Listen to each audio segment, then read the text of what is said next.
Bismillahirrahmanirrahim. Alhamdulillahirabbil alamin.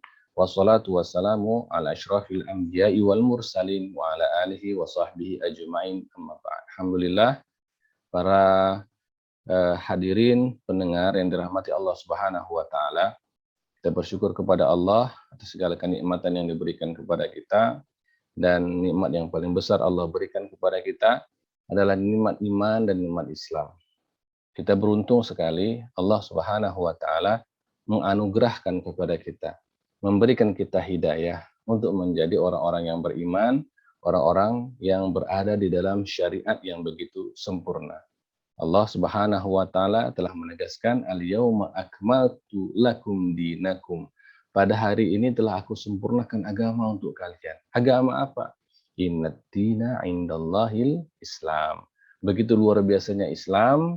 Ya, tidak hanya mengatur tentang tata cara kehidupan kita di akhirat, tetapi juga Islam mengatur tata cara kehidupan kita di dunia. Karena dunia ini yang akan menjadi jembatan bagi kita untuk hidup di akhirat. Shalawat dan salam kepada Nabi Muhammad SAW sebagai panutan dan teladan kita. Semoga kita semua mendapatkan syafaat dari Allah. Di dalam syariat Islam, ada sebuah istilah yang begitu unik yang disebutkan oleh para ulama kita sebagai ad-daruriyatul khamsah. 5 hal yang sangat urgent. Karena 5 hal ini oleh para ulama kita diteliti dari berbagai dalil, baik itu dalam kehidupan kita beragama yang khususnya kaitannya dengan akidah, kaitannya dengan ibadah, kaitannya dengan keselamatan, keamanan, ya, pemeliharaan terhadap harta benda. Maka para ulama membuat sebuah kesimpulan bahwa ada 5 hal yang sangat urgent yang diperhatikan dalam syariat Islam. Nah, istilah tadi adalah ad-daruriyatul khamsah. Ini mohon dicatat, ya, ad-daruriyatul khamsah. Syekh Wahbah Az-Zuhaili menyebutkan bahwasanya ad-daruriyatul khamsah ini memiliki peran yang sangat penting karena ia terkait dengan kestabilan dalam kehidupan kita di dunia, dan agama memberikan aturan-aturan itu. Ya, Islam benar-benar agama yang begitu sempurna sehingga yang kita jalankan dalam kehidupan kita sehari-hari itu, dia secara sosial bagus, baik, dan dalam pandangan agama dia mendapatkan pahala yang besar dari Allah Subhanahu wa taala. Apa saja ad-daruriyatul khamsah tersebut? 5 hal yang urgent. Yang pertama dinamakan dengan hifzuddin, menjaga agama. Lalu yang kedua disebutkan dengan hifzun nafas, menjaga diri, menjaga kehidupan.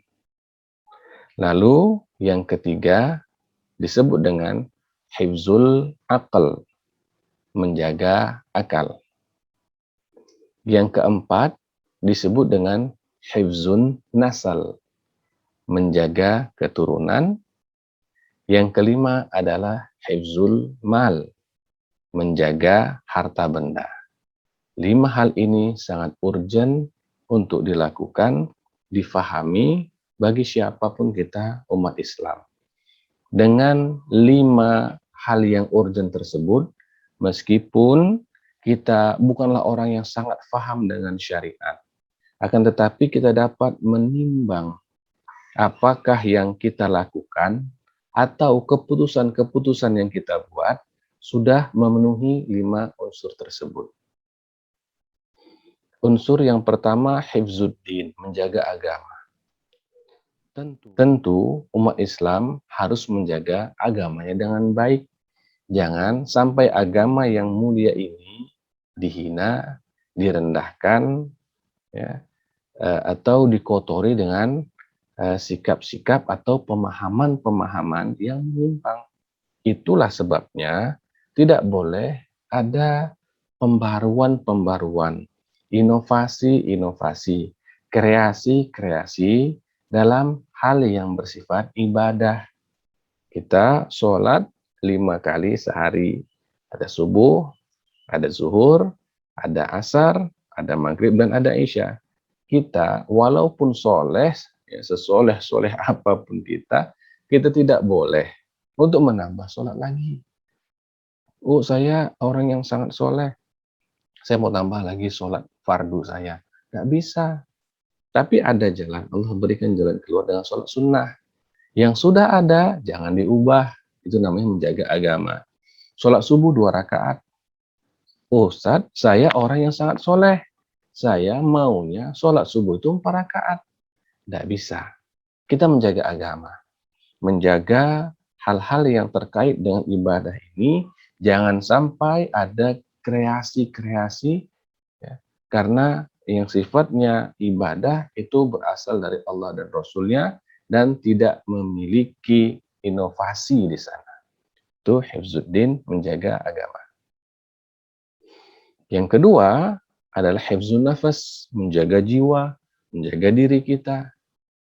Hal ini sangat penting kita lakukan. Harus kita pahami, sehingga apapun keputusan kita, jangan sampai dia dapat menghilangkan nyawa. Baik nyawa kita ataupun nyawa orang lain. Apa hukumnya kita lompat dari bangunan gedung lantai 10? Hukumnya haram. Kenapa?